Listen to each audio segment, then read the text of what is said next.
buenas tardes a todos y todas. También buenas tardes a todas las personas que nos siguen en directo a través de las redes sociales. Y por supuestísimo, muy buenas tardes, Charo López, bienvenida. Sin duda la gran protagonista de esta tarde y coprotagonista de esta historia. Un placer compartir escenario y mesa contigo esta tarde. Creo que pocas presentaciones hacen falta, ya que todos te conocemos, eres de Càrcar y como tú has dicho antes, estamos entre amigos, entonces creo que pocas presentaciones hacen falta. También quiero recalcar que no nos dedicamos a esto, Charo tiene más tablas que yo, entonces pues que perdonéis, en algún momento los nervios nos traicionan, el sonido y demás. Por fin, Charo, 1 de junio, parecía que nunca iba a llegar esta fecha tan señalada y esperando y esperada, y por fin aquí estamos. Creo que ambos compartimos la ilusión de presentar a nuestro pueblo de Càrcar esta apasionante historia, cumpliéndose justamente el Ecuador del año 2024, coincidiendo con los 400 años de la fundación de la ciudad filipina de Càrcar. Llegamos, Charo, metafóricamente hablando, al puerto de destino de este proyecto, al final de este viaje apasionante a Filipinas, en el que hemos estado inmersos estos meses atrás. Me gustaría poner en valor en esta tarde la riqueza cultural e histórica de nuestro pueblo, de tantos y tantos carcareses que destacaron y destacan en distintas disciplinas y que han dado y siguen dando lustre a su pueblo de Càrcar. Muchas de estas historias, a día de hoy, sus historias, viajan a través del tiempo hasta nuestros días de la mano de Charo. Como bien sabéis, Charo tiene un blog llamado Legado de Càrcar, en el cual escribe y plasma su trabajo de investigación, dando visibilidad y acercando hasta nuestros días a aquellos que el paso del tiempo dejó atrás. Quiero presentaros un proyecto en el cual he tenido la suerte y el privilegio de colaborar como concejal de Cultura del Ayuntamiento de Càrcar. Antes de dar la palabra a Charo, quiero contaros a grandes rasgos y muy brevemente cómo surge este proyecto. Nos remontamos al mes de febrero, cuando Charo y yo nos reunimos. Charo me comentó que tenía un trabajo realizado desde hace años y que no encontraba el momento de que viese la luz. Charo sacó el boceto del trabajo que se ha realizado y hoy os presentamos, y todos mis sentidos se despertaron al leer la pregunta: ¿pudo Bernabé Martínez dar nombre a la ciudad filipina de Càrcar? En ese momento me di cuenta de que estábamos ante algo importante. Estábamos ante un carcarés que emigró a Filipinas y llevó posiblemente, y remarco ese posiblemente, el nombre de su pueblo natal hasta los confines de la tierra, y que este bien cultural debía de ser conocido por la sociedad, por todos los carcareses y por todas las carcaresas. No solo darlo a conocer a los aquí presentes, sino que esta historia, que también forma parte de nuestra historia, perdurase en el tiempo. Dada la trascendencia de la historia de este personaje, de este carcarés, aparte de la presentación que estamos haciendo hoy, contamos con una monografía impresa, que es un pequeño libro, entre comillas, pequeño en cuanto a físico me refiero, con una historia grande en su interior, el cual ha sido editado por el Ayuntamiento de Càrcar. Es una apuesta por nuestro patrimonio cultural, lo que conlleva identificarlo, recuperarlo, protegerlo y difundirlo. De esta forma, fortaleciendo la cultura y la identidad de nuestro pueblo. Vamos a embarcarnos rumbo a Càrcar del siglo XVII, una aventura rumbo a Filipinas. Y antes quiero hacer un paréntesis y saltándome un poco el guión de esta tarde, ya que comenzamos este viaje metafórico a Filipinas. En esta tarde me gustaría tener un pequeño recuerdo a un carcarés muy vinculado a Filipinas también, el cual ostenta el título de hijo predilecto de Càrcar y resalta en el campo de la teología y de la filosofía. No sé si alguna o alguno sabe a quién me refiero. Francisco Marín Sola. Pues sirvan esta tarde estas palabras como recuerdo a tan ilustre carcarés. Ahora sí, Charo, darte la palabra y desearos a todos y todas que esta historia os atrape y entusiasme tanto como a mí. Os deseo que disfrutéis de este viaje a Filipinas de la mano de Charo López. Muchísimas gracias.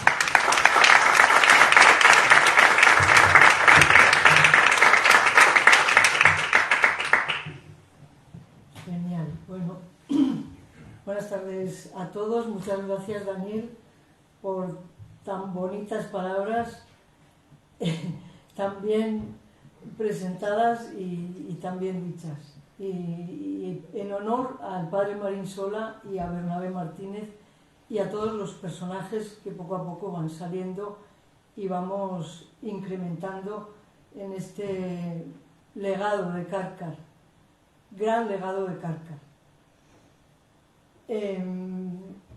Os doy las gracias a todos por acudir, al Ayuntamiento por la colaboración. Ya os ha contado Daniel muchas cosas referentes a mi proyecto, con lo cual, como ya todos me conocéis, pues no voy a añadir nada más al respecto. Decir que este será el 50 carcarés más o menos de los que he rescatado, y hoy os lo traigo porque de un modo distinto, porque creo que es un personaje muy especial.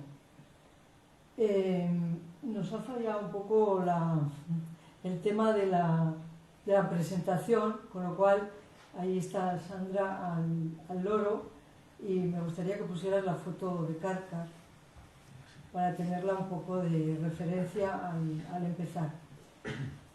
Y bueno, la de Cárcar, por lo que estamos hablando de la importancia que tiene para todos nosotros.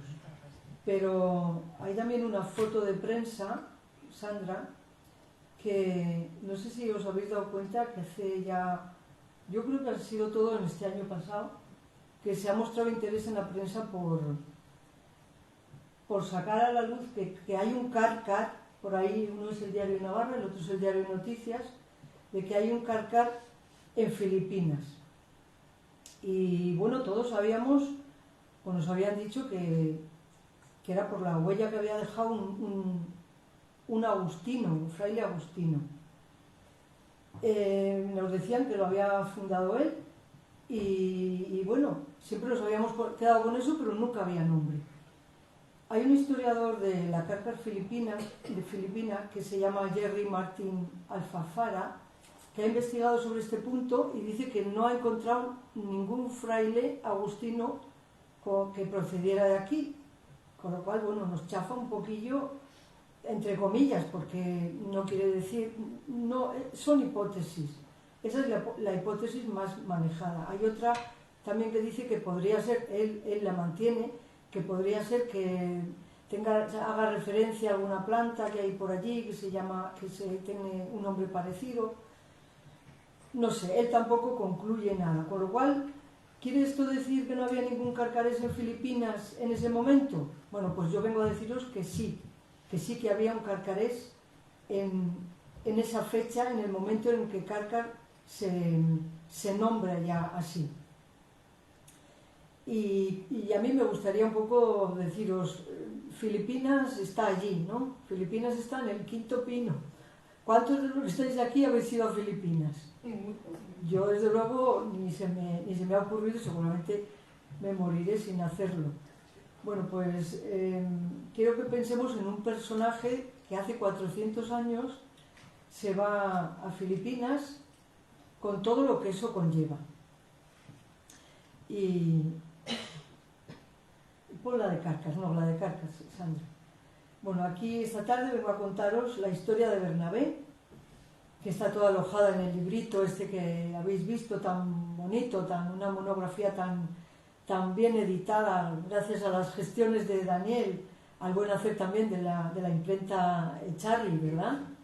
Que bueno, hemos quedado muy contentos, ¿a que sí? Yo también, así que bueno, muchas gracias al Ayuntamiento y a ti particularmente. Bueno, voy a dar solo unas pinceladas porque es en el librito donde tenéis todo, y os adelanto que además de momento no lo voy a colgar en el blog Legado de Cárcar, a posteriori quizás sí, pero de momento no. Así que espero que os llevéis esta tarde el personaje en la cabeza y el librito, pues ya veo que muchos de los que estáis ahí también en las manos. Al acabar, si queréis, me podéis hacer las preguntas que queráis.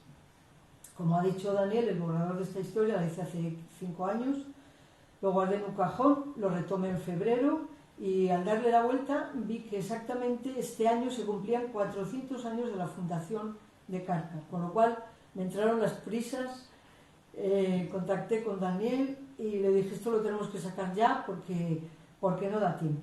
Bueno, todo ha llegado a buen fin, estamos en junio, estamos a tiempo, ¿verdad? Sí. Eso es.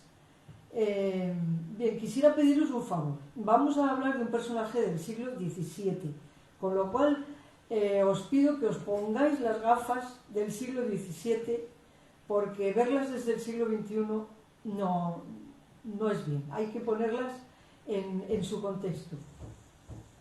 Os voy a hablar de un chico de un pueblo de Cárcar, de este pueblo, que se va a enfrentar a una situación y a unos modos de vida totalmente distintos a los que hubiera vivido de haberse quedado aquí. Se llamaba Bernabé Martínez y de Imas.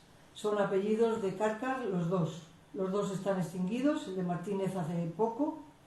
Yo llevo esos dos apellidos, Martínez y de Imas, a lo largo de mi genealogía y muchos de los que estáis aquí probablemente también. Nace en el año 1597. Para ponernos en contexto, decir que es cuando Cervantes ese año empieza a escribir El Quijote. Las gafas nos las ponemos ahí. Bueno, es un chico que vivía en esta calle, al final, hacia mitad de la calle, en la Casa Palacio de Martínez, que ya os he hablado alguna vez de algún otro personaje que estoy pensando en Vicente Martínez Monreal, el médico del rey que trajo la vacuna de la viruela a Navarra y que no se le ha reconocido, y espero que, bueno, con lo que ya ha ido saliendo se tenga en cuenta. Bueno, el chico vivía aquí, subiría, bajaría, jugaría en la plaza, iría a la iglesia, esa iglesia que todavía no estaba, estaría otra anterior, y bueno, este chico no era el primogénito, era segundón, tenía 7 hermanos por delante, y en aquel momento y en estas casas de poderío, porque la Casa Martínez era una de las casas más importantes de Cárcar, pues el primogénito, primaba la primogenitura, el mayorazgo, el transmitir el patrimonio de forma indivisa. Entonces a los segundones les quedaba pues otro rol distinto. Les quedaba estudiar, o irse soldado, o meterse eclesiástico, cura o fraile. Y este se va a ir a Madrid, los padres lo van a mandar a Madrid a formarse, y tenía 12 años cuando se va. Esta pensión en la zona Sandra de Lavapiés, vivía en el barrio Embajadores, muy cerca del Mesón de Paredes, que aquí veis la calle, que estuve en Madrid expresamente haciendo esas fotografías allí. Y bueno, este chico era de espíritu aventurero y Madrid se le quedó pequeño y quiso elevar su estatus o intentar buscar una mejor vida y se quiso ir a las Indias. Los segundones no serían el patrimonio de la Casa Martínez, por ejemplo, que es de la que estamos hablando. No solo eran los mayores los que seguían el patrimonio, sino que los segundones también intentaban de algún modo dar fama al apellido y agrandar el patrimonio inmaterial familiar, pues haciendo otro tipo de cosas, o bien siendo soldado, o bien, como estoy diciendo, pues él se quiere ir a las Indias. Para irse a las Indias hacía falta mucho papeleo burocrático. Necesitaba papeles firmados ante notario confirmando su situación de soltería y su limpieza de sangre. Esto lo tenían que hacer delante de los alcaldes de su lugar de nacimiento, con lo cual él va a venir a Cárcar a conseguir todos estos papeles, ¿no? En el informe debían aparecer los nombres de los padres del pasajero, sus señas, sus rasgos físicos, su edad. Así que él va a venir a Cárcar y va a reunir al alcalde, que se llamaba Roque Calvo, y a una serie de personas que van a dar fe de que él era nacido aquí, quiénes eran sus abuelos, sus padres. Había un Roldán también, su abuela se apellidaba Roldán, por dar relación de que eran todos apellidos de Cárcar. No era suficiente ese aval y tenía que ir ante un notario del rey. Entonces se va a Mendavia y aquí va a declarar ante los escribanos del rey y él mismo va a decir, aquí dice Bernabé Martínez, hijo de, bueno, está escrito aquí, perdón, lo tenéis ahí, ¿verdad? Hijo de Pedro Martínez, de Magdalena de Imbas, está tal cual lo he puesto, vecino de la villa de Cárcar, dice que al suplicante le conviene ir al reino de la Andalucía y otras partes y reinos extraños y para negocios que le conviene, tiene necesidad de hacer probanza y a la limpieza de su linaje. Eso lo hace en Mendavia. Y además va a decir, digo que yo pretendo pasar a las Indias en la flota de la Nueva España en este año y a mi derecho conviene jurar y averiguar cómo soy de edad de 21 años, mozo libre, soltero por casar, no sujeto a matrimonio ni religión y libre de disponer de mi persona. Todo esto, todos los que iban a las Indias necesitaban todo este papeleo burocrático. Con todo dispuesto, se va de Carcas, se despide de sus padres. Aquí yo veo la tristeza de la madre seguramente, y del padre también, por supuesto. Bueno, pues las Indias, ¿dónde están las Indias? A este hijo ya no lo voy a volver a ver nunca más. Bueno, pues él se va tan contento, supongo que también tendría su morriña y su cosa, se va a Madrid. Todavía le va a quedar unirse a un cargo que nombraba el rey periódicamente para irse a las Indias. Y en este caso Felipe III va a nombrar fiscal de la Audiencia Real de Manila y además protector de indios a un señor que se llamaba Marcos Zapata de Gálvez. Este señor era mexicano, había nacido en México, sus padres también lo eran, y había estudiado en la Universidad de México. Luego se viene a Salamanca. En Salamanca estudia cánones y leyes y se doctora, y entonces él se junta con él y tienen que completar ahora el papeleo juntos. Bernabé va a necesitar más avales y entonces va a presentar otra vez ante el notario en Madrid, a su casero, que era abogado, se llamaba Pedro Peramato, y a un matrimonio vecino. El matrimonio declaran que viven pared con el mesón de Paredes, que hay quien dice, pero ya existió el mesón de Paredes, porque igual es algo que se ha inventado algún escritor de la época. Pues no, aquí hay un documento que dice que este señor que va a declarar que lo conoce, vive pared con el mesón de Paredes. Dan datos de él, que es buen mozo, que es colorado de rostro, carirredondo, porque casi le podíamos hacer un retrato robot. Hay más datos que va dando, que tiene una cicatriz en el dedo pequeño y en toda la mano, que bueno, yo ahí especulo un poco en el libro sobre qué pasará con esa cicatriz que tiene ahí.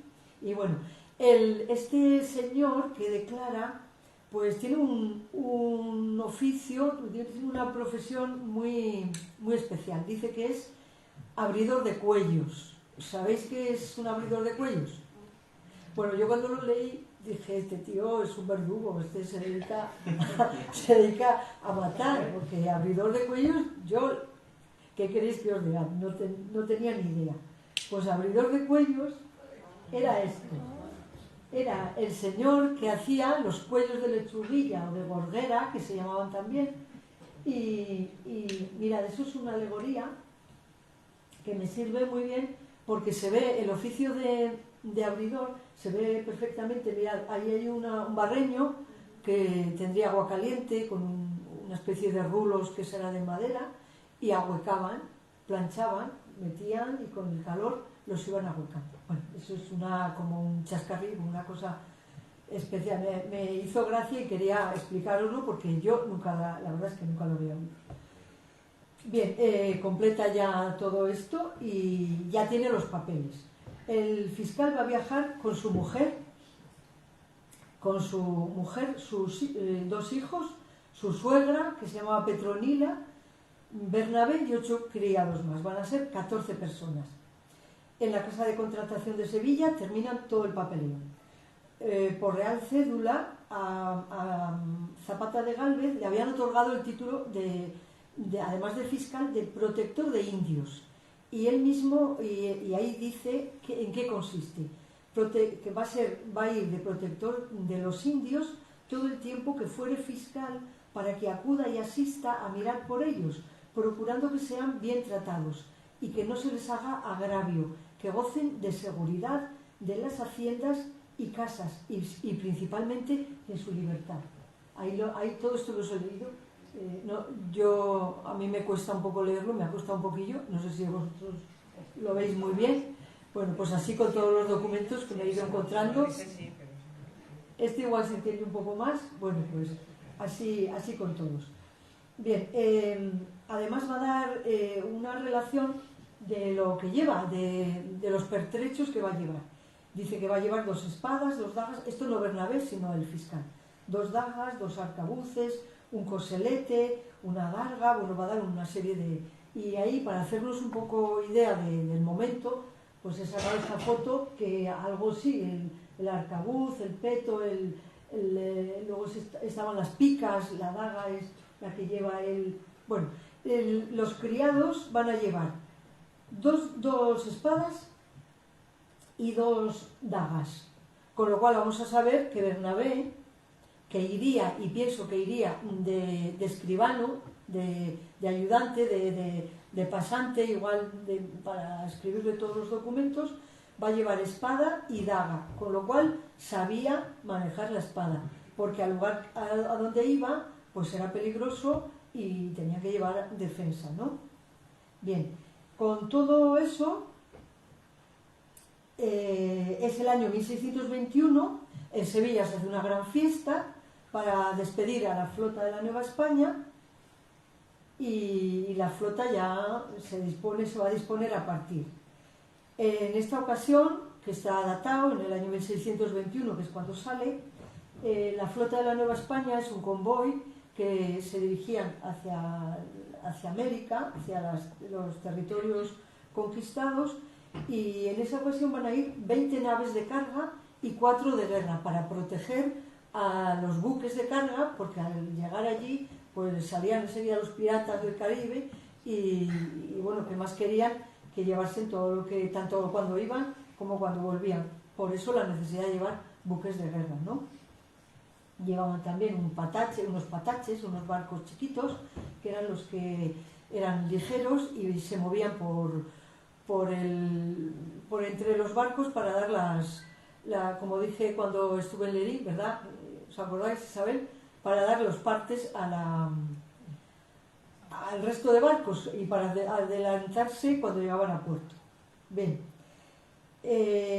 esta flota de la Nueva España va a llegar, sale parte de Sevilla, baja por el Guadalquivir, que es navegable, hasta Cádiz, y en Cádiz sale ya, espera, Sandra, sale en alta mar, bueno, sí, también me sirve, sale y se pone en camino hasta las Indias. Va a llegar a Veracruz, no tengo aquí el puntero porque ya digo que nos ha fallado y no lo puedo, llega a Veracruz, que es esta, mira, es esta aquí, llega aquí a Veracruz y entonces tiene que hacer el recorrido 700 kilómetros a caballo, después de que han hecho 10.000 kilómetros, han estado de Cádiz hasta aquí. Aquí van a hacer unos 700 kilómetros a caballo, van a llevar los bártulos, les llevarán pues, los arrieros o gente dedicada a eso, y cuando llegan hasta aquí, que es Acapulco. Y en Acapulco es cuando se van a montar en un nuevo barco, en un nuevo convoy. Va a venir un nuevo convoy que se llamaba el Galeón de Manila, que también supongo que os sonará, ¿no? ¿Habéis oído hablar del Galeón de Manila? No. Bueno, pues el Galeón de Manila era otro convoy, ahora más pequeño, porque ya no van a llevar tantas mercancías como ahí se tenían que distribuir por Cuba, todas las Antillas, y iban hasta Perú, bajaban todo el cargamento, tanto iba como venía, toda esta parte. Pero luego cuando iba a Filipinas, pues ya eran mucho menos. Entonces van a ir 2 galeones y un patache, y 15 días más tarde va a salir un tercer galeón, que luego les va a servir muy bien. Van a partir en marzo del 22, partirán de Acapulco en marzo del 22 y van a llegar en julio al Embocadero en Filipinas, pero no todavía a Manila, porque tienen ahí unos contratiempos y van a estar unos cuantos meses hasta noviembre que no llegan. En noviembre del 22 llegan. La ruta marítima que enlaza Manila con Acapulco era larga y peligrosa. Eran 16.000 kilómetros enfrentando tifones y temporales. La tasa de mortalidad a bordo del galeón era bastante alta, eran un 20%, lo cual quiere decir que de 100 personas que partían, 20 iban por la borda, ¿eh? Ya digo, hay muchas películas sobre esto. Y bueno, era poco apetecible ir a Filipinas, pero bueno, llegan a Filipinas. Hay un testimonio de un juez que unos años antes había llegado y le escribe al rey contándole su viaje, sus peripecias. Y dice, quiero leerlo porque me parece muy interesante para valorar este viaje. Dice, salí de Madrid y aguardé en Sevilla y al tiempo de embarcarme fui a Cádiz con mi mujer, hijos y criados, será el mismo caso. Donde el inglés, en Cádiz, al salir, nos tuvo presos y nos quitó la hacienda que teníamos y lo que había embarcado en los naos se nos quemó, de manera que quedé tal que al cabo de algunos días recibí una camisa de limosna para poder continuar mi viaje. Había vendido en Sevilla la poca hacienda que me quedaba, embarquéme y habiendo llegado a San Juan de Ulloa, se hundió el navío en que había navegado y como dio fondo en 3 horas, fue buena suerte poder salir de allí y se nos acabó de acabar lo poco que nos había quedado. Víneme a embarcar al puerto de Acapulco y allí me envió el conde de Monterrey a mandar que sirviera vuestra majestad de cabo de 2 navíos que venían a estas islas con gente de guerra en socorro de ellas, porque el gobernador le había avisado que al Japón venían con mucha gente sobre esta tierra. De marzo nos hicimos a la vela y en 73 días dimos fondo en Cavite, habiendo habido buenos tiempos. Era un juez, era la máxima autoridad en leyes que iba a Filipinas y en qué condiciones tuvo que llegar.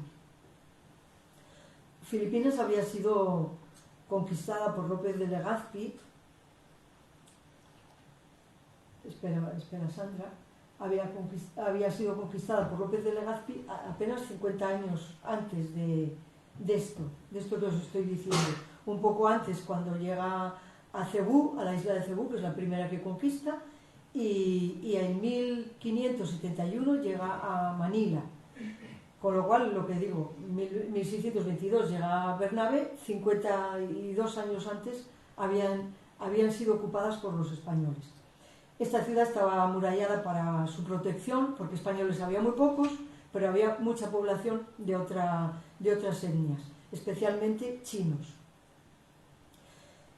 Con esta ocupación de los españoles se abría el comercio de las especias y se abría la puerta a la entrada al comercio de Asia por el Pacífico, sobre todo gracias al tornaviaje que va a descubrir un agustino que iba con Miguel López de Legazpi, que se llamaba Andrés de Urdaneta, que va a descubrir el tornaviaje y el modo de volver. Ya veis que no es el mismo camino, tuvo que buscar que los vientos fueran favorables, y bueno, tuvo que bajar hasta la Baja California y demás, y así se empezó a hacer el comercio en Filipinas.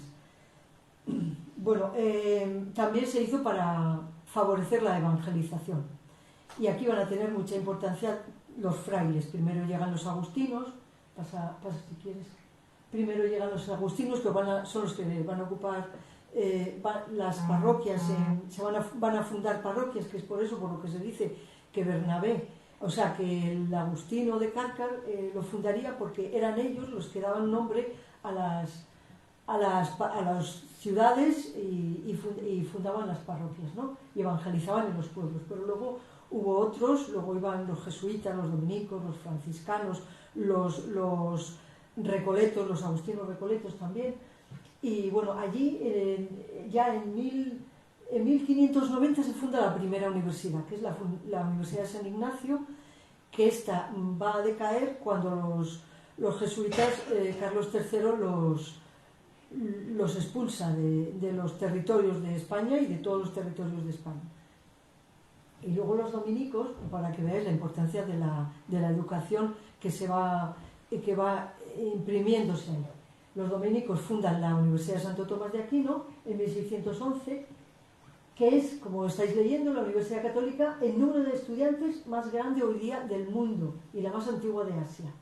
Y el colegio de San Juan de Letrán. Y ahí, pasa por favor, Sandra, y ahí donde estuvo de profesor el padre Francisco Marín Sola, el padre Marín, el sabio Marín, que se le conoció como el sabio Marín, que ya lo he desarrollado en un artículo en el blog. Para mí, bueno, es uno de los más importantes personajes que tenemos en Carca. Esta foto la conseguí porque no había en internet, había una de más joven, pero esta foto me la facilitó la familia Montalvo Salva, Gracia y Pacorrín. No sé si os acordáis de Pacorrín. Bueno, pues me dieron esta foto original, por supuesto. Ahí está coloreada. Y hace poco pues he visto que había alguien en portugués que ha hecho la vida del padre Marín y ha cogido mi fotografía y la colorea. Y entonces yo ahora se la he cogido a él y os la paso a vosotros para que la veáis, para que os imaginéis cómo era Marín Sola. Bueno, yo creo que una foto coloreada siempre dice, ¿verdad? Siempre apoya un poco. Bueno, pues quería hacer este inciso porque me ha parecido muy bonito, que igual que has hecho tú, hacerle un homenaje a Marín Sola. Bien, ya he dicho que cuando llega a Manila Bernabé se va a encontrar una población multirracial, y esto es. Y estaba amurallada. Mira, esto es la muralla de Manila. Esto sería la bahía de Manila, una gran bahía que iban los barcos con facilidad. Este es el río Pasín, que es muy importante allí, y aquí estarían las puertas, las distintas puertas que tenía Manila. Quiero que os quedéis en la parte alta. Hay una zona de viviendas, que eso se le llamaba el Parián de los Angleyes, o sea, el barrio chino. Había muchísimos y les era muy rentable estar en Filipinas porque eran artesanos y comerciaban, les resultaba muy fácil comerciar con los españoles y sacaban mucho dinerillo y no se querían ir de ninguna manera. Es más, lo que hacían era incrementar la población y se fue habiendo tantos que los españoles, a veces estos se sublevaban y los españoles no tenían defensa y entonces los sacaron a la parte de afuera. Los españoles estaban dentro, en intramuros de Manila, y los angleyes. Esta foto es un poco más actual, con lo cual estáis viendo Manila más distinta, pero aquella zona era donde estaba el Parián de los angleyes. Y quedaos con el dato porque nos va a venir bien para hablar de Bernabé. La autoridad que llegaba con el fiscal, la máxima autoridad era el gobernador, y después estaba la Real Audiencia de Manila con el fiscal Zapata de Gálvez, que llega sustituyendo a otro, y luego estaban los oidores o jueces. Estos eran funcionarios que se reciclaban muy a menudo porque tenían ya cierta edad y allí estaban muy a disgusto y no querían estar. Con lo cual, ya tenemos a Bernabé en Filipinas. Ya, a ver por dónde van ya vamos, pásame a Filipinas. Es lógico pensar que el fiscal inspeccionó las islas. Muy lógico, porque él era, como hemos dicho, protector de los indios. Además, está documentado que en otras ocasiones también lo hizo, ¿no? Filipinas está formada por 7.107 islas. Si alguien quiere de aquí comprarse una isla, yo creo que en Filipinas os la van a vender, porque hay 7.107 islas y solo 11 de ellas ocupan el 94% del grupo de islas, ¿no? Las podemos dividir entre subgrupos que están casi vistas. Arriba está Luzón con Manila, y ahí estaría Manila, y arriba, no voy a llegar, bueno, ahí arriba que hace un recoveco, eso sería la bahía, luego estaría un segundo grupo que son las Visayas, y aquí está Cebú, y un tercer grupo de Mindanao, que en ese momento que llega Bernabé todavía no se había conquistado. Bueno, pasa a la siguiente. Aquí está Cebú y aquí tenemos a Cárcar. Bueno, llega Bernabé en el año 1622. En 1624 está datado que Cárcar se funda, ¿no? Antes de llamarse Cárcar se llamaba Sialo y estaba, ahí la veis, estaba 4 kilómetros más allá. Los musulmanes la destruyen, eran chozas, chabolas con techo de paja y de madera y así, incluso la parroquia que tenía, y queda destruida en el año 22. 2 años más tarde la construyen y se van, como imaginaros que destruyen Cárcar y dicen, pues ahora nos vamos un poco más allá y nos bajamos a San Adrián, que somos los 4 kilómetros, para que veáis que 4 kilómetros tiene, y entonces la van a nombrar, la van a bautizar de otro modo y le van a poner el nombre de Cárcar.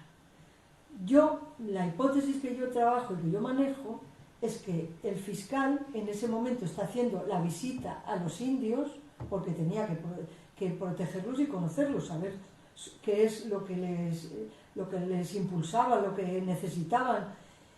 Y en ese momento yo imagino al fiscal, a Zapata, que tiene que poner nombre a ese pueblo porque es un nuevo, y yo me imagino diciéndole a Bernabé, ¿qué nombre le ponemos? O bien le debía algún favor o algo, y estaba escribiendo lo que le estaba haciendo el documento, que no, es posible que exista, pero en 400 años no ha salido. Ya es tiempo para que salga. Bueno, pues yo me imagino a Bernabé diciendo, ponle Cárcar, que es el nombre de mi pueblo, ponle Cárcar, ¿no? Yo no sé cómo lo veis, a mí me parece bastante verosímil. Hay en el año 1622 un personaje, un señor de aquí de Cárcar, que está en Filipinas, cuando en Filipinas se está dando nombre a Cárcar. Yo no sé cómo lo veis. Yo lo veo muy factible. No lo puedo dar por bueno 100%, porque no está el documento, pero yo, ¿qué queréis que os diga? Me parece, y yo cuando lo vi dije, bueno, pues tiene que ser Bernabé, no sé, tiene que ser Bernabé.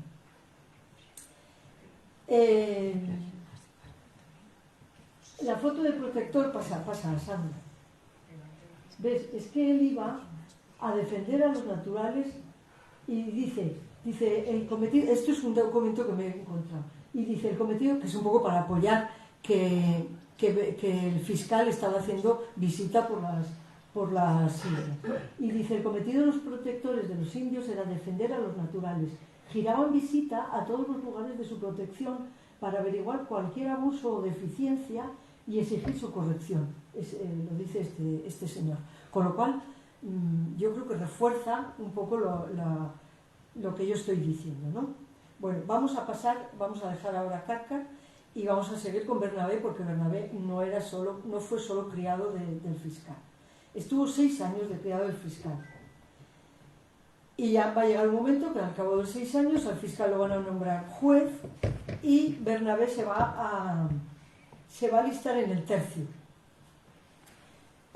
Los datos que aporto a partir de este momento son los he encontrado en la relación de méritos que va a hacer el propio Bernabé, un documento que me he encontrado el año es de 1646, pero va a contar toda su vida, así a grandes rasgos. Y yo he tomado de ese documento, he tomado para la información que ahora os voy a facilitar, y como digo, que os estoy dando a grandes rasgos, aunque estoy hablando mucho, pero en el libro es donde se refleja todo con claridad. Va a llegar un nuevo gobernador a Filipinas que se llamaba Juan Niño de Tabora, que envía a Bernabé en el barco El Socorro o Real Situado, hay un barco que se mueve por Filipinas, se movía y recibía la ayuda de Nueva España, que era México, y luego iba a todos los sitios donde a todas las islas donde había intereses, ¿no? Entonces, lo va a mandar a Bernabé a defender la Isla Hermosa. La Isla Hermosa era Taiwán, nada más y nada menos. Tan de moda en estos días, que está todos los días en el telediario saliendo, que los chinos se la quieren anexionar, que hubo un lío en las cortes, que se quería llevar unos documentos. Bueno, me hizo mucha gracia porque como estoy con Taiwán y con todos estos días, digo, mira, pues ahí estaba Bernabé. Esta isla de Taiwán, ya veis, está al norte de Filipinas y está muy cerca de China, con lo cual era muy interesante para todos, porque para los chinos, para los holandeses que ocuparon la parte sur, pasa la siguiente, Sandra. Ocuparon los holandeses el territorio, ese tono azul, morado, era el territorio de la Compañía Holandesa de las Islas Orientales. Y la parte norte perteneció durante 16 años a España. Y España le llamaba la Isla Hermosa, porque era muy bonita. Los portugueses la llamaron Formosa.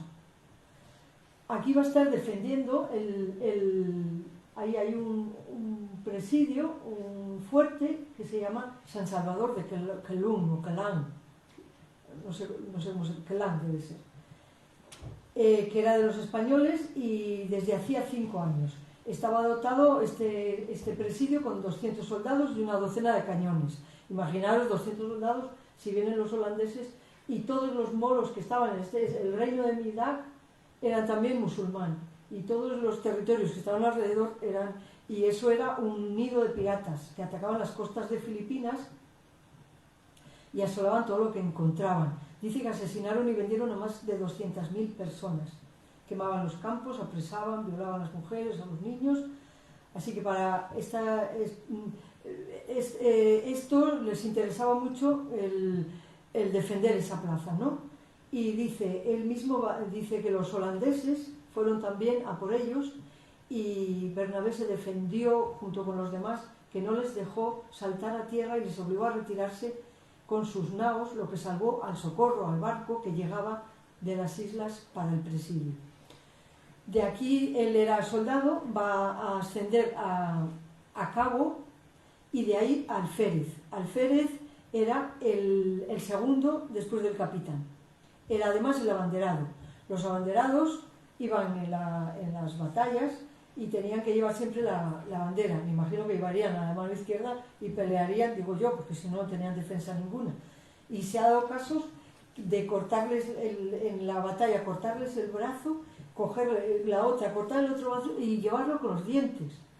Dice que pesa 5 kilos la bandera, pero la bandera no podía caer al suelo porque perdían los soldados, ya lo daban por perdido y entonces abandonaban. Y bueno, enseguida también he visto en las películas antes de que caiga al suelo, que alguien va y coge la bandera.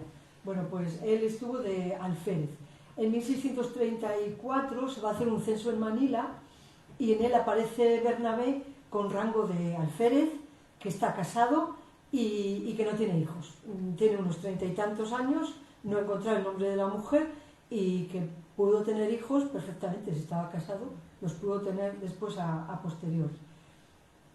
Bien, entonces hemos visto a Bernabé como soldado en la isla de Taiwán, defendiendo Taiwán, y luego hay un nuevo gobernador que quiere limpiar toda esa zona de piratas y quiere conquistar Mindanao, porque es la anterior que habíamos visto, donde estaba la isla de Mindanao, la anterior.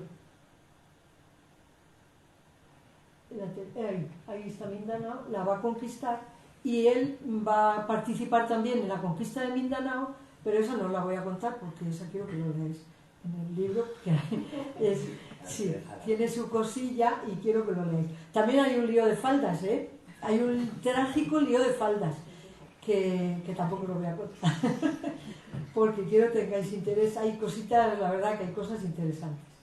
Y bueno, y aquí vamos a terminar la segunda parte, y vamos a la tercera, que es cortita. para contaros que además de ser criado del fiscal y de ser soldado, pues va a ser funcionario de la ley. A ver cómo va en un momento, cómo va.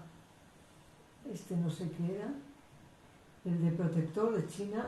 Bien, ahora va a comprar, eso es, va a comprar Bernabé, ha hecho dinerillo, ha estado de soldado, no sé cómo, pero ha hecho dinero y allí los cargos se compraban.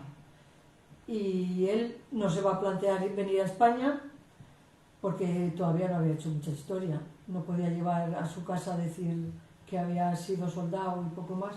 Y entonces va a comprar el cargo de alguacil mayor del Parián de los Angleyes. Bernabé Martínez, alguacil mayor del Parián de los Angleyes de la ciudad de Manila. Eso pone en ese documento del año 46, que es la relación de méritos, donde os digo que cuenta él todas sus hazañas. Compra el cargo por la enorme cantidad de 6.600 pesos de reales de a 8 y los pagó al contado. Era mucho dinero, porque después, más tarde, se compró ese cargo bastante más barato. Bien, el cargo de alguacil mayor era para regular la ley y el orden y le tocaba hacerlo con los chinos, con los angleyes que hemos dicho. Era, digamos, el jefe superior de policía de la zona.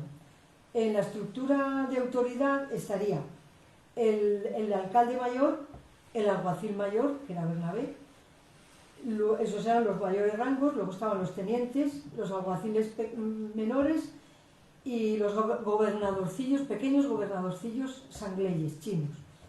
El cargo lo ejerció durante 25 años y 12 de ellos, los 12 últimos, fue también alguacil del Santo Oficio. También supongo que os suena, ¿no? El Santo Oficio. Su función era acompañar a los comisarios y notarios a la llegada a puerto de los barcos. Era la cabeza visible para hacer cumplir la ley y mantener el orden, apresar a los delincuentes, confiscar bienes. Pásame para que veamos cómo sería, así sería Bernabé. Tenía licencia para llevar vara del Santo Oficio, vara de mando y espada. Llevaba además un coselete, que es este peto que llevan de metal, y un sombrero de 3 picos. Además, iba con peluca y zapatito de villa. Ese era el traje con el que podríamos estar imaginándonos a Bernabé. Yo creo que hasta la cara cari redonda tiene. No, que casi no sirve ese para haberlo puesto de primeras. Bueno, le va a dar mucha tarea el oficio este del Parián, de alguacil del Parián, porque los chinos se rebelaban de vez en cuando, pero hubo una rebelión muy importante que empezó en los pueblos y llegó a Manila. Y claro, él estaba allí y tenía que defender. Ya os he dicho que estaba amurallado y a él le va a colocar el gobernador en la puerta de Santa Lucía. Ahí. En la puerta de Santa Lucía todo ello era una muralla, ya habéis visto, y ahí está con unos pocos soldados, unos pocos, no os creáis que mucho, y dice que él estuvo durante 3 meses y medio con los soldados defendiendo esa plaza porque los chinos pugnaban por entrar. Estuvo además, dice él que lo hizo, sustentando a los soldados de su hacienda el tiempo que duró. O sea, él estuvo en esa puerta defendiendo Manila. Va a venir un nuevo gobernador que se llamaba Diego de Fajardo, que va a nombrar a Bernabé capitán de la compañía de infantería.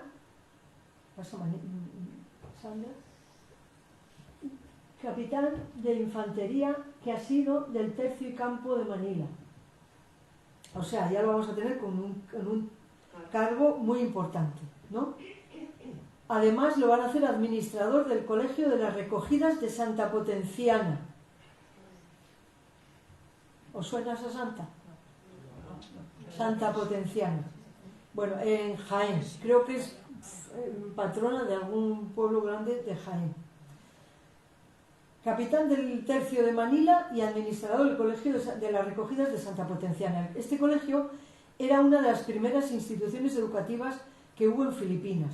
Acogía a las huérfanas de soldados españoles y también a mestizas. Cuando salían de allí para casarse, la institución les daba una dote. Se mantenía a través de rentas y donaciones. Para que veáis la importancia que tenía capilla, disponía de capilla, médico, botica y enfermería. Acudían también viudas de soldados y esposas. Cuando se veían en desamparo, pues iban, además de las chicas que iban a estudiar, pues iban también estas otras mujeres, también las esposas de los soldados cuando estos estaban de servicio. En el año 1645, estando Bernabé siendo el administrador de este colegio, va a haber un terremoto de los recordados en Manila. En Manila periódicamente se producen terremotos, hay unas fallas que, bueno, está en una zona muy, muy expuesta y hubo en 1645 un terremoto tremendo. Manila se destruyó del todo. Hay un cronista de la época y le afectó muchísimo al colegio de las recogidas de Santa Potenciana y dice: la iglesia y el colegio de Santa Potenciana se arruinó del todo y de 30 colegialas que había murieron 10, quedando muchas maltratadas y heridas de las piedras y maderas que cayeron. Bernabé gestionó toda esta desgracia y ayudó a su reedificación, y él mismo dice que lo hizo supliendo de su casa muchos dineros por los pobres, y añade: y lo ha hecho sin sueldo. En una segunda réplica se terminó de destruir todo lo que había quedado, o sea, Manila quedó destruida. Y ya para decir que Bernabé, otro cargo más que tuvo fue el de alcalde mayor interino en un intervalo en que el titular no estaba. En 1661 va a cesar, ya jubilado, porque tenía 60 y tantos años, había una esperanza de vida allí de poco más de 40, él va a vivir bastante. Y quiero deciros, resumiendo, que Sandra se adelantaba por delante de mí, que ya veis, fue los oficios que tuvo Bernabé: fue criado del fiscal, fue soldado y cabo alférez de Isla Hermosa, 25 años de alguacil mayor del Parián de los Chinos, 12 años alguacil del Santo Oficio, capitán del Tercio de Manila, administrador del Colegio de Santa Potenciana y alcalde mayor interino del Parián.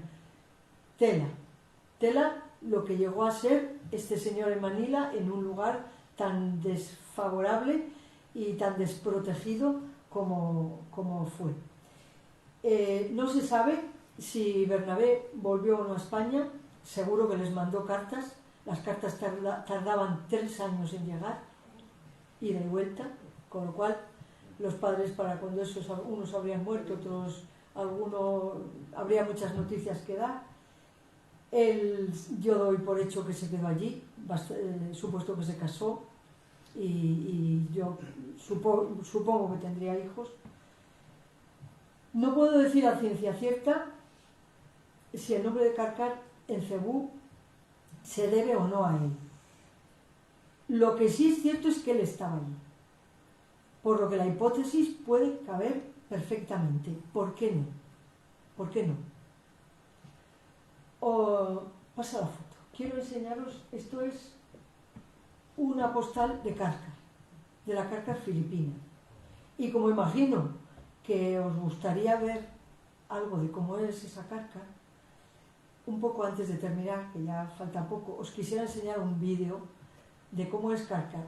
Os aviso que está en filipino, inglés, español. Se entiende algo, no quiero que os fijéis en lo que dice, sino más bien en las imágenes, porque merece la pena. Creo que vais a ser los primeros que vais a ver Carcar filipina después de saber toda esta historia sobre Bernabé. Y si quieres...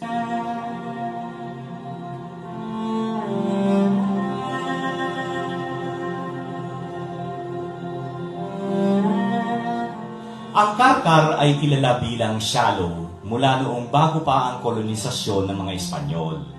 At ito ay naging isang munisipalidad noong 1599. Itinuturing na isa sa mga pinakalumang bayan sa Cebu na ang impluwensyang Espanyol ay tumagal ng higit 30 taon na ang nakalilipas.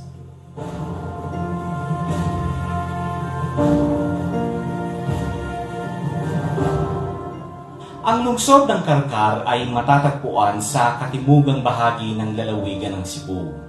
Kilala ito sa arkitektura ng mga gusali dahil pinapanatili ng lungsod ang mga makasaysayan at kolonyal na istruktura na itinayo noong panahon ng mga Espanyol at mga Amerikano sa Pilipinas.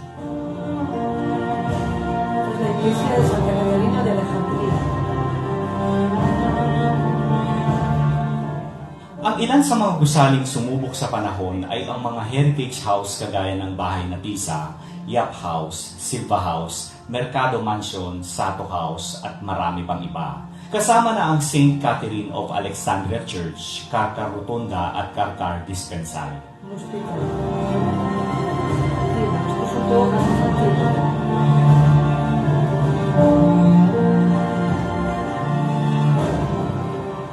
Ang Bahay na Tisa ay isa sa mga pinakakilalang istruktura dito dahil ito ang itinuturing na pinakamatandang heritage house sa Carcar.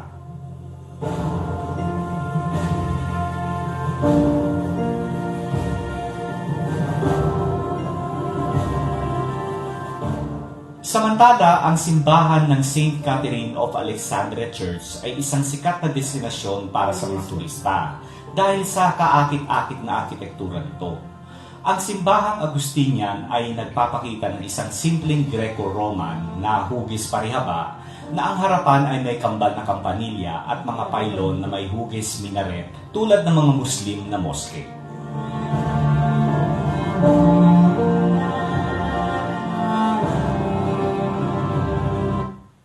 Bueno, chulo, ¿no? Chulo, Carcar. Es la parte más antigua, digamos que la que quieren conservar, como tiene muy poca historia, porque desgraciadamente han tenido muchos avatares. En Filipinas la conquistaron después los americanos, quitaron todo lo que sonaba español, lo quisieron quitar.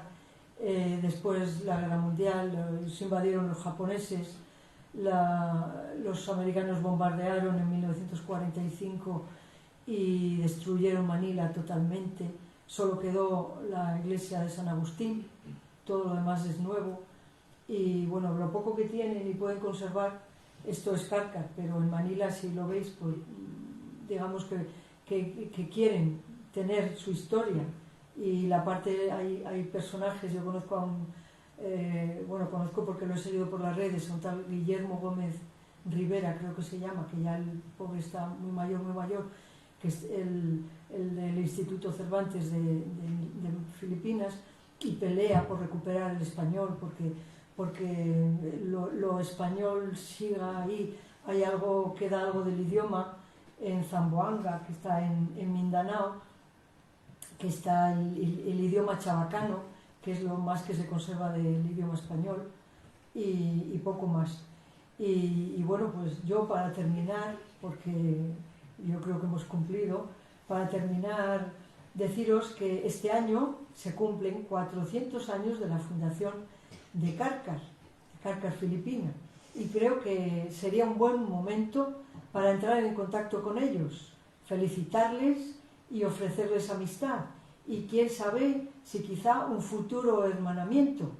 Animo al ayuntamiento, representado en Daniel, a mover resortes, y bueno, soñar es gratis, ¿no?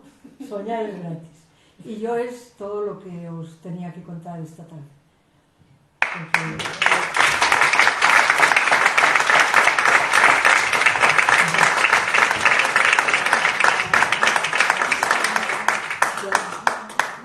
Si alguien tiene alguna pregunta, o Daniel es el que ahora lo que queráis. ¿Alguna pregunta? Tantas no. Más que pregunta, dar la enhorabuena por el trabajo, porque tanto mirar, tanto ver todo lo que hay, lo que está perdido, porque realmente está perdido, tanta indagación, Es que, claro, enhorabuena. Yo es que cuando estando los documentos os he querido poner trozos de para que veáis que es que están ahí y nadie se ha preocupado de recuperarlos. Y físicamente los he podido encontrar en los archivos de Indias, que hay algunos que están en internet y se pueden leer. Y bueno, es una lectura muy costosa porque hay que acostumbrarte a todo el modo como escriben ellos y los del tiempo que hacían muchas abreviaturas y demás. Pero era una pena que no recuperarlo y bueno, pues me fueron viniendo. Esto lo he dicho algunas veces, es un puzzle, es ir uniendo todos los datos y ir formando esa historia, porque él va diciendo, pues yo llegué en el año 22 y en el año 29 pues fui de soldado sencillo y luego de soldado de escudo, de 2 escudos, o sea que ya ganaba, va diciendo puntadas y luego yo voy buscando qué se iba haciendo en aquel tiempo, qué se hizo, qué batallas hubo, y vas formando un poco la historia con todo esto. Ya sabéis que lo hago pues con todo el amor del mundo, pues, porque creo que a mí me parece muy interesante y bueno, yo entiendo que si ahora es interesante, estupendo, y si no, pues lo considerarán interesante más adelante. Está ahí. Mi misión, ya lo he dicho muchas veces, es el blog es como provisional y lo que persigo y sigo persiguiendo es lo que he conseguido en este momento, gracias a Daniel, imprimirlo, que esté en un papel, que se conserve, tiene un ISBN, tiene un depósito legal, esto va al archivo, a la Biblioteca de Madrid, se conserva en la de Navarra, y estos documentos tienen 400 años.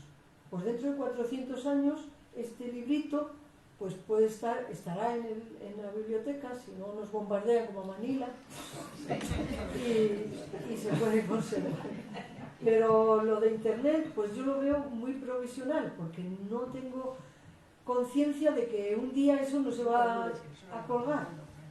Y gracias por reconocerlo. Muchas gracias.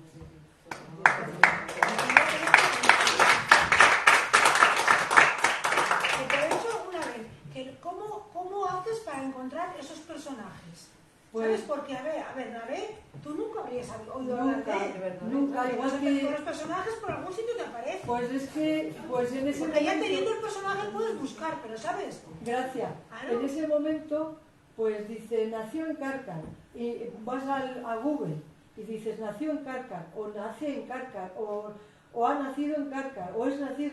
Y pones entre comillas o de 1000 búsquedas y de 1000 maneras y me salió Bernabé natural de Cárcar, solo eso, y a partir de ahí vas tirando de mí, ¿entiendes? O sea, y igual que me ha salido Bernabé, me salieron muchos de los que he hecho, que es donde empiezas. Hay unos que no tienen vida, o sea, tienen un nombre que ha nacido en Cárcar o ha nacido en Lerín, pero hay otros que tienen mucho pozo documental y puedes echar mano de él. Y luego es reconstruir la historia a base de todos los datos que tú vas consiguiendo. Pero eso es un poco azar, ¿no? Buscar ahí en Google y... Que ese personaje tenga algo de documento o no tenga. Si no tiene, yo lo desecho. No. A pesar de que lo intento 1 y 1000 veces, porque igual por aquí no te da, pero por otros sitios sí. Porque lo de los... buscas por aquí, luego te vas a Pamplona al archivo, luego en el archivo diocesano, o sea, es que es un cúmulo de búsquedas. Las genealogías, pues tienes que saber manejar un poco las genealogías, o haber ido también a ver allí en Pamplona, que ahora no están los sacramentales, no están aquí. Es trabajo. Y luego es tantos personajes al final. Y luego es que se sí, enlazando. y uno me va ayudando al otro, sí, al final es un poco así, ¿cierto? Yo animo a la Ayuntamiento de Cárcar, aquí de Escarabiel, a esos planes que tenemos en Cárcar, pues que le den un poquillo vida, que está la placa del Padre Marín, el padre de Juan Araná, que le den un poco, que están estropeadillas. Lo tendré en cuenta, Carmen. Hay muchos personajes que merecen. Yo lo he dicho más de una vez, Vicente Martínez Monreal, que era un no descendiente, pero sería de su misma familia, merece una plaquita está la casa, está el escudo. Aquello lo hemos conocido como colegio, pero era la casa de los Martínez. Que de hecho en octubre en las charlas de los jubilados, el navarro que trajo la vacuna de la viruela Ese personaje es familiar de Bernabé, con mucha diferencia de siglos, eso es. pero es familia. Eso lo hablaste tú, te digo. Sí, eso lo expuse, y el hecho de que, porque él nació en Pamplona, pero su padre era de Cárcar. Ay, que cerca tengo a David, la verdad. Claro. Su padre era de Cárcar y sus hermanos también. Yo creo que nació por circunstancias, yo creo que la madre se fue embarazada allí, en el autobús no se fue porque entonces no había autobús, pero quizá fue a dar a luz allí, pero bueno. Bueno, pues si me queréis decir algo más. Que sigas con lo que Sí, pues muchas gracias, lo agradezco, de verdad. Y que hayáis... sabes que todo trabajo tiene su recompensa. Bueno, pues vamos... Que quede plasmado, por lo menos, para que la gente que nos gusta seguirte, pues lo tengas ahí, pues Sí. es agradecer. Bueno, pues poco a poco lo vamos consiguiendo. Así que si quieres, vas... Cerramos. Sí. Bueno, pues antes de despedirnos, muchísimas gracias a Sandra, quien esta tarde es técnico de sonido y iluminación por circunstancias. Y bueno, muchas gracias Juan Ignacio también por retransmitir la presentación a través de las redes sociales. Y de mi Muchas parte, gracias. por supuesto que también. Y nada, Charo, ahora sí que sí, ponemos punto y final, o quizás un punto y seguido. Ya iremos viendo. Como queráis. Y no sin antes darte las gracias por hacerme partícipe de este proyecto. Ha sido un inmenso placer colaborar en este trabajo contigo. Una experiencia bonita y enriquecedora a partes iguales. En esta tarde poner en valor tu trabajo, tu investigación, tu tiempo, que es lo más valioso que tenemos, esa constancia incansable en que tu pueblo de Cárcar conozca su historia y lo que tanto han aportado a la sociedad los carcareses. Gracias, Charo, por traer hasta nuestros días a tantos carcareses que el tiempo y la historia dejaron atrás. Hay una frase que escuché hace muchos años y creo que te la dije al principio de este proyecto, que dice así: nadie muere mientras se le recuerda. Y tú, Charo, consigues algo muy bonito y grande a la vez, que es mantener vivos a tantos carcareses, acercando a nuestros días su historia y su recuerdo. Quiero animarte a seguir nutriéndonos culturalmente, animarte a seguir difundiendo y enseñándonos nuestra historia. Una historia que como pueblo nos hace grandes, y grandes con mayúsculas. Un legado de Cárcar, tu trabajo, que perdurará más allá del tiempo para orgullo de los que estamos y los y las que vendrán. Por último, Charo, decirte que aquí tienes tu casa, aquí tienes tu pueblo y ahí el cariño de la gente de Cárcar. Muchísimas gracias y hasta pronto.